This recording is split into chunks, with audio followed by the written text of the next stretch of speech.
Hello guys and welcome back to my YouTube channel. Here I am again to explain the poem of 9th standard, that is Invictus. So let's start the poem. First of all we will read the poem and then we will move on towards the explanation. So let's read the poem now. Out of the night that covers me, black as the pit from pole to pole, I thank whatever gods may be for my unconquerable soul. In the fell clutch of circumstance, I have not winced nor cried aloud. Under the bludgeonings of chance, my head is bloody but unbowed. Beyond this place of warmth and tears looms but the horror of shade, and yet the millions of the years find and shall find me unafraid. It matters not how the straight the gate, how charged with punishment the scroll. I am the master of my fate, I am the captain of my soul. This poem is written by William Ernest Henley. So Invictus, which is the poem, which is a very inspirational poem written by William Ernest Henley, the poem depicts that the poet's attempt to motivate himself when there is no ray of hope at all. When the poet writes this poem, he has already lost one of his leg. In such mental and physical situation, the poet tries to uplift himself, tries to give courage to himself. So let's start the explanation of the poem.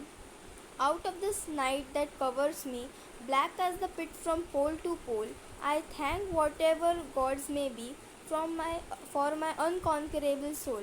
In the very beginning of the poem, the poet says that he wants to thank to God.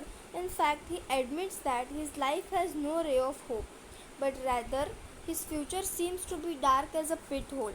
But then he also finds some ray of hope, and he is grateful to the God for his unconquerable soul. He says that no pain can be able to curb his soul. In the fell of clutch of circumstance, I have not winced nor cried aloud. Under the bludgeonings of chance, my head is bloody but unbowed. The meaning of bludgeoning is to hit someone several times with any object. Eventually, here he claims that whenever he fell into some difficulty, he always remained unbeatable. However, the situation have tried to destroy him, he has always fight back to the difficulties with courage. In fact, he also agreed that difficulties made him bleed and suffer a lot, but he never bowed down, he never cried out of fear.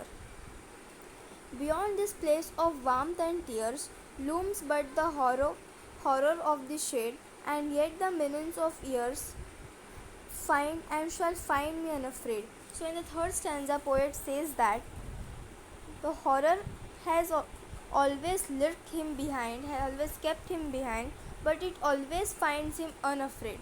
Whenever meanings or trouble has came into his life, he has faced it bravely.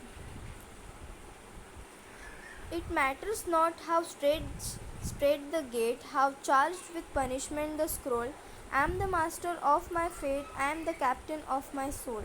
Finally, in the last stanza, Henley says that though the gate of his life is narrow, but he definitely passed through it with courage. Moreover, he also declares that he is the master of his fate. Fate means fortune, and he also claims that he is the captain of his own soul.